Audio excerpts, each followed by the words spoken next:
They built an army out of canvas, air, and nerve. In winter 1944, along the hedgerows and chalk lanes of southeastern England, work crews erected bell tents, stacked fuel drums, and parked trucks by the hundreds. Except the trucks were empty shells stretched over wooden ribs, the drums were staged for photographs, and the tents never saw a sleeping man. From the cliffs above Dover to the flat fields of Kent and Essex, the ground changed its story. Fields that had raised barley sprouted depots overnight.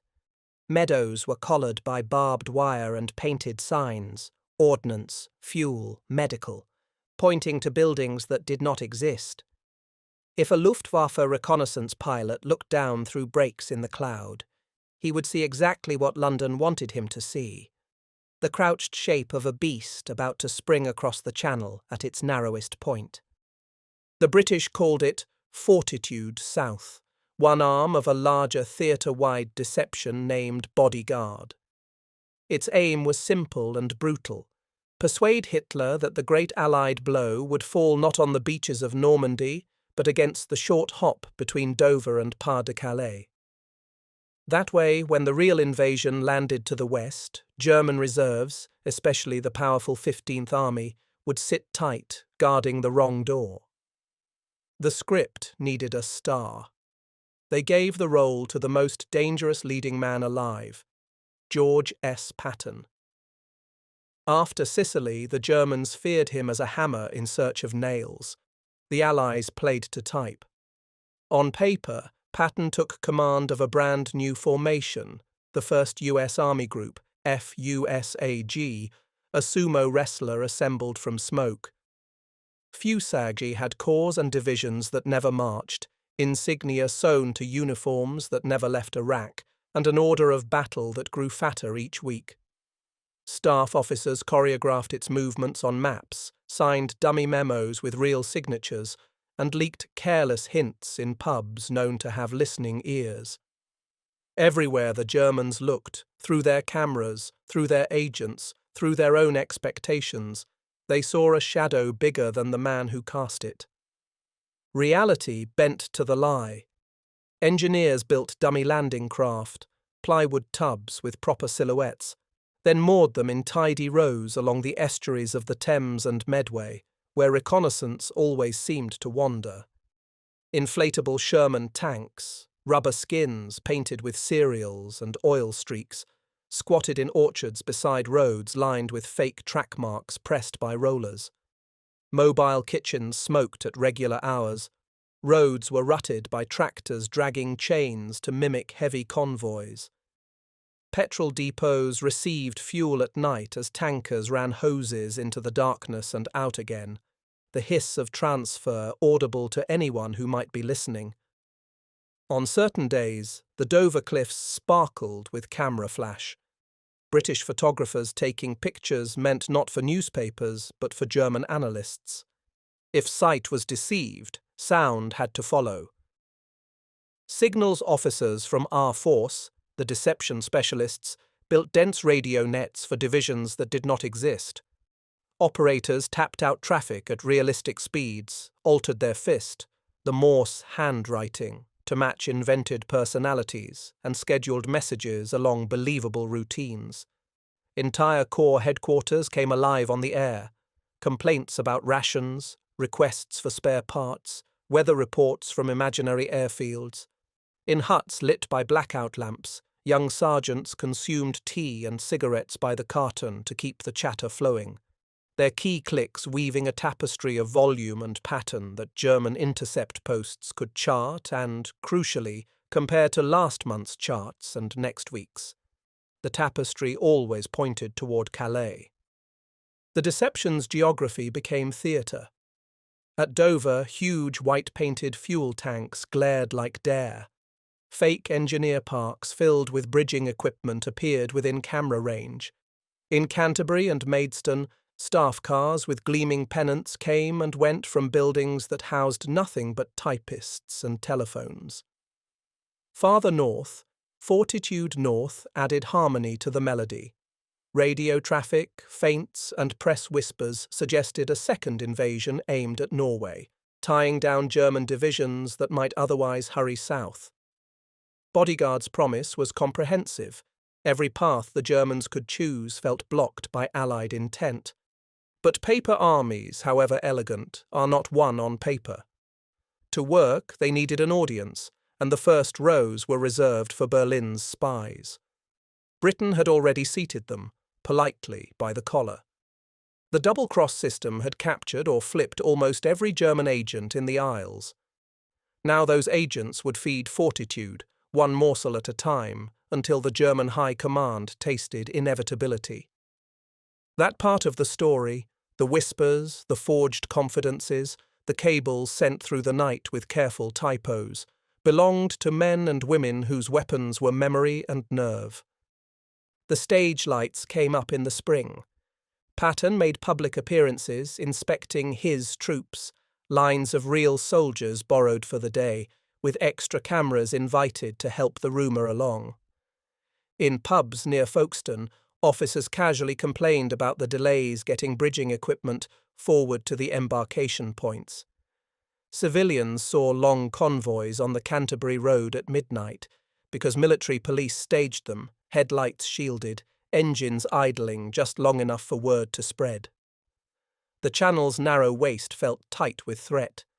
Across the water, in bunkers built of concrete and belief, German colonels sharpened pencils and explained to superiors why the Pas-de-Calais garrison must remain unweakened. In June, the paper army breathed like a living thing. It had camps, kitchens, vehicles, supply columns, signals chatter, even gossip. What it did not have, what it did not need, were soldiers enough to make it true. The point was not to march, but to be seen preparing to march. If the Germans guarded the wrong coast because of that, the paper army would have done more than many real ones ever achieved.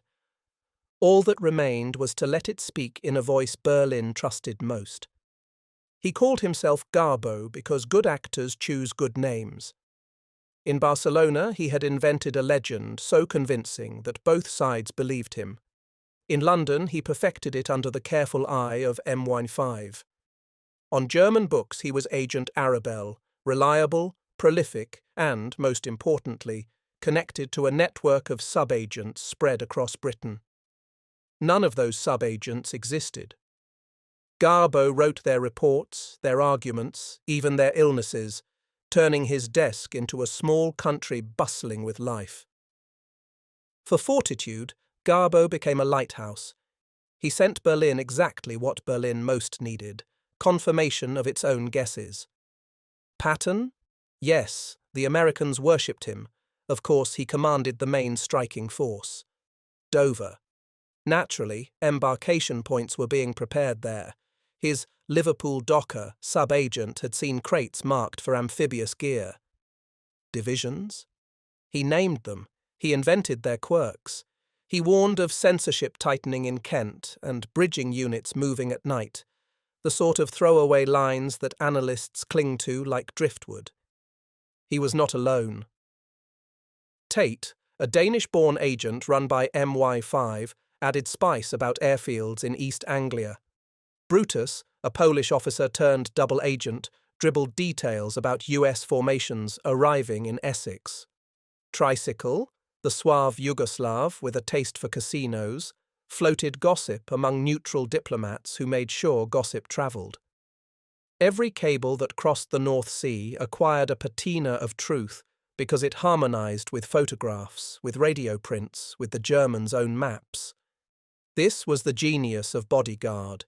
It did not tell a single lie loudly. It told 1,000 small truths, all pointing to a larger falsehood. When the agents reported something big, they often did so too late, by design. A convoy sailed last night, Garbo might write. Destination unknown. However, rumours in the canteen point to Calais. The lateness protected his value. Berlin could not use the intelligence tactically, but it validated his access. Meanwhile, Bletchley Park, listening through ULTRA, read German replies. When a wireless in Paris told a coastal commander that Arabelle's latest sounded authentic and consistent, London knew the line was tight. Deception became a closed loop: plant a detail, watch it reappear coloured by German fear, then feed the fear again. The spies performed at the edge of discovery. They had to get things wrong sometimes, or write in ways that annoyed their handlers to remain credible. Garbo scolded London for not allowing him to warn Berlin in time before an air raid. He wrote peevish notes about censorious British officers.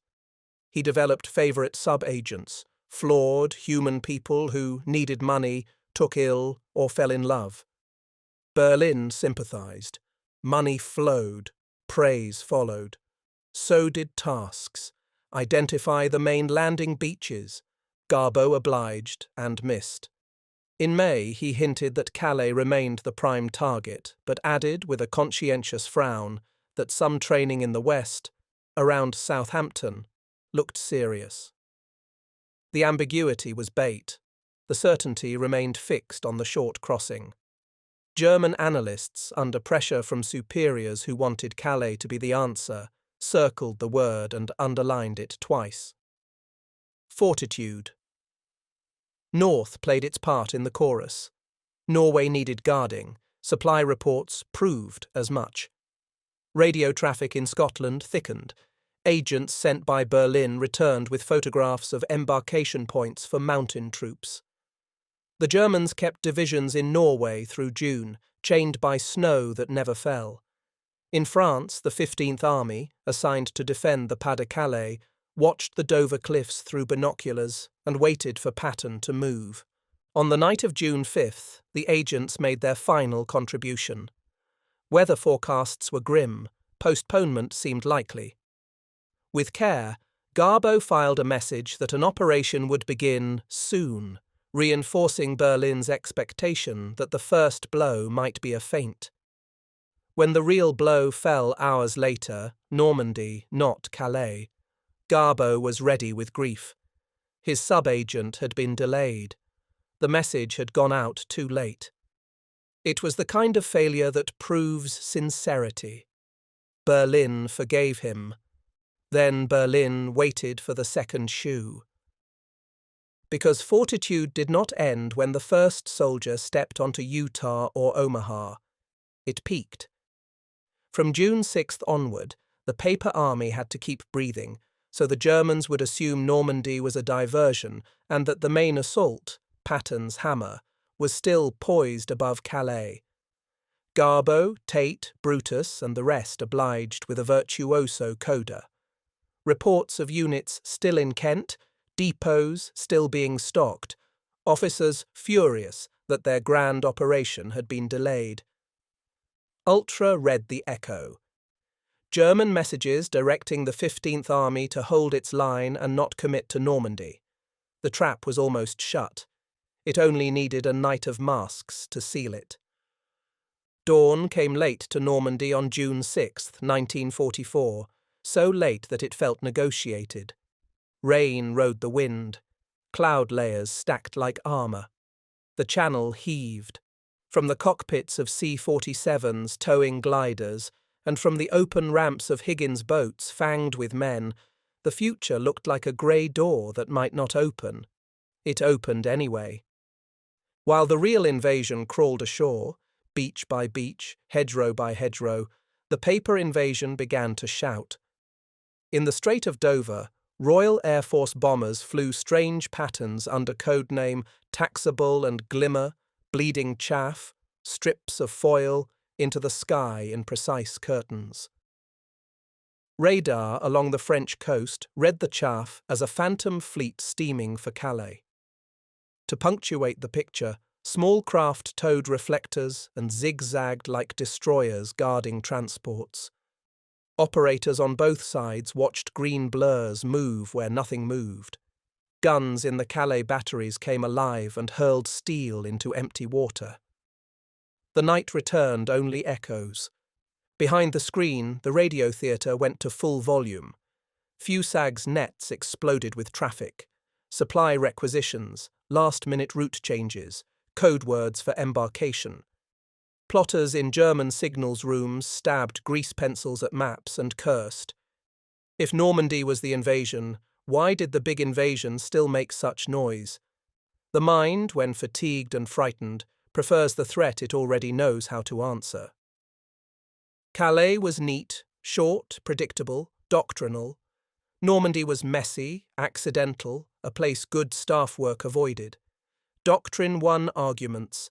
Fortitude fed doctrine like meat. Meanwhile, the men whose lives most depended on deception did not know its name. On Omaha, infantry shredded by crossfire clawed forward by inches. On Sword, commandos bolted for bridges. On Utah, a wrong turn in the current put troops on a better beach by accident. On Juno and Gold, Canadians and Britons attached themselves to their tanks and would not let go. If Calais held back, every yard in Normandy bought more hours. The Paper Army's mission was not to dazzle, it was to pin. The 15th Army's panzer reserves, the firepower parked behind Pas-de-Calais, the divisions told to wait for Patton. Hitler helped. Convinced that Normandy could be a feint, he refused to release certain armoured reserves at dawn. By the time some were grudgingly freed, beaches were linked and exits widened. As Allied footholds grew into a weld, fortitude grew louder. Garbo reported that Fusag was furious. It had been scooped and would strike in days. Double agents whispered of new embarkations. Radio nets thrummed. Photographs, leaked to be seen, showed endless rows of landing craft near the Thames. The Phantom's shadow thickened when the sun should have burned it away. For 2 weeks, then 4, then 6, the 15th Army waited. Hitler's staff cited everything the deception had prepared them to cite: the Dover build-up, the radio mass, Patton's presence, even the chaff-blurred fleet on D-Day night. Fortress Calais bristled.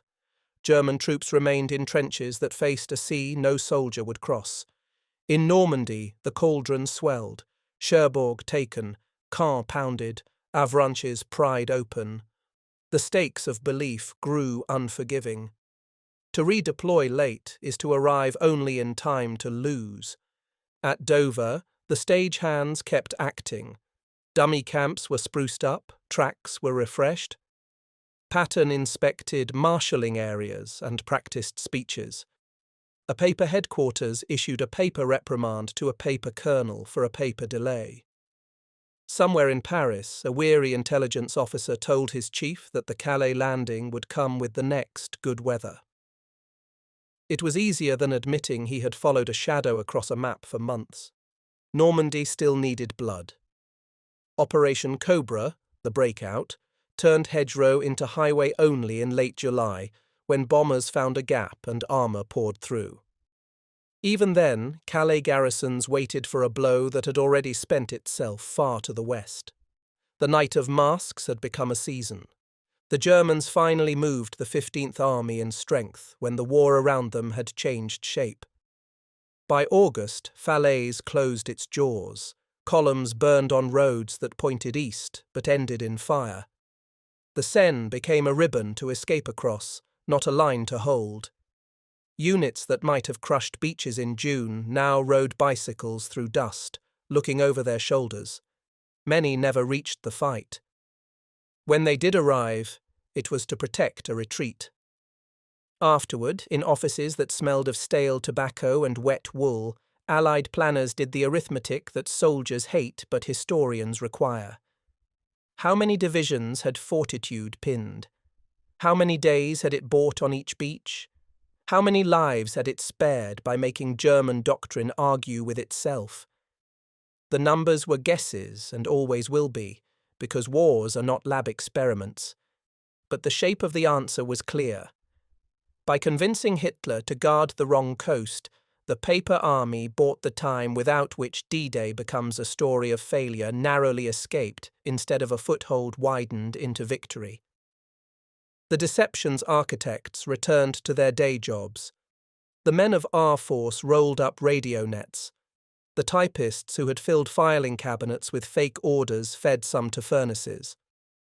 At Bletchley Park, analysts compared the spring's ultra-decrypts with summer's and allowed themselves rare smiles. In little MI5 rooms on quiet London streets, handlers shook hands with agents who had lived for years on a knife's edge. Garbo asked to retire from espionage. The role had consumed him. London helped him disappear. He would live out his life far from the rooms where paper became power. The props did not all go away.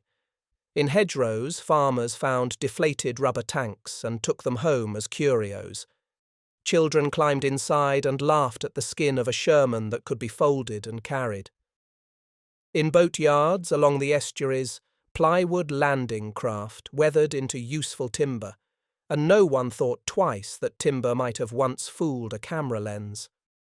At Dover, the sea stretched as it always had, indifferent to the fact that one June night its surface had borne fleets woven from foil and mathematics. There were citations, too modest and too few. Patton's presence in Fusag went quietly back into the vault of things one does not brag about in public. The real men who fought from hedgerow to hedgerow were rightly the names spoken aloud. Yet the planners kept a private ledger. On one side, real divisions that bled. On the other, absent divisions that never came because a paper army persuaded them not to. Both columns mattered. Wars are won by what arrives, and by what never does. In occupied France, people remembered other details. They remembered the way rumours changed in cafes during that spring, the whispers about Patton in Kent, the certainty that Calais would catch the first blow. They remembered the morning the truth finally arrived from a different horizon, the shock of hearing that Normandy had become the name everyone would now learn. And they remembered afterward when German patrols along the Pas-de-Calais marched faster, then slower, and finally not at all. The lesson outlived the war. Armies took notes. Doctrine grew a new chapter. The battlefield is a perception long before it becomes a place. You can move divisions with fuel and steel, or you can move them with fear, pride, expectation, and habit, if you know what men in distant rooms want to believe about you. Bodyguard taught that a well-fed enemy can be starved of certainty and in hunger make poor choices. Somewhere along the Kent coast, a photographer's granddaughter found a box of her grandfather's prints, rows of tents, stacks of drums, a general's car leaving a nondescript house under rain. In the margin he had penciled a single word: proof. She looked at the images, ordinary, quiet, almost boring, and tried to reconcile them with the binder beside them stamped Fortitude. What she saw were backgrounds. What Berlin had seen were intentions. That was the trick. On the far side of the channel, wind pushes grass flat on the dunes of Pas-de-Calais. Pillboxes squat in the sand, their firing slits facing a sea that did not deliver death to this shore in June 1944. Tourists take pictures. Children race the surf.